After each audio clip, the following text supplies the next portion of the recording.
মুসলমান, এটা বলার কিন্তু কারণ উপায় নাই। তাহলে আমাদের মন মানসিকতা ধর্ম থেকে ধর্ম থাক, আমরা যার যার ধর্ম পালন করে আমরা এগিয়ে যাবো, সেটা একদিক। আর আমরা ভাই এলাকার লোকজন আপদে বিপদে আমরা সবাই একসাথে থাকবো, এটা হচ্ছে আমাদের অঙ্গীকার। যে মহৎ একটি উদ্দেশ্য নিয়ে আপনারা এখানে একত্রিত হয়েছেন, এটি হচ্ছে প্রেম ভক্তি, পারস্পরিক ভ্রাতৃত্ববোধ, ধর্মীয় অনুভূতিকে জাগ্রত, দেশপ্রেম, বিশ্বপ্রেম এবং মানব কল্যাণের যে লক্ষ্য উদ্দেশ্য নিয়ে আপনারা এখানে একত্রিত হয়েছেন। আমি আপনাদেরকে আন্তরিক ধন্যবাদ জানাচ্ছি যে একটি সুন্দর একটি অনুষ্ঠানের মধ্য দিয়ে এই এলাকার মানুষকে আপনারা একত্রিত করতে পেরেছেন। এই এলাকার সকল বয়সী মানুষকে একটি ধর্মীয় অনুষ্ঠানে ঐক্যবদ্ধ করেছেন।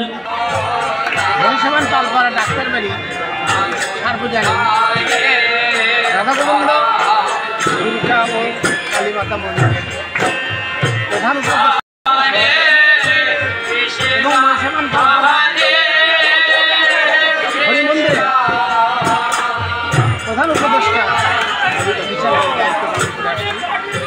বিগত প্রায় 40 বছর যাবে এমন শত শত হাজার হাজার আপনারা সবাই আমাকে আশীর্বাদ করবেন এবং আপনাদের মাধ্যমে আপনাদের চরণধুলি পেয়ে আমি যেন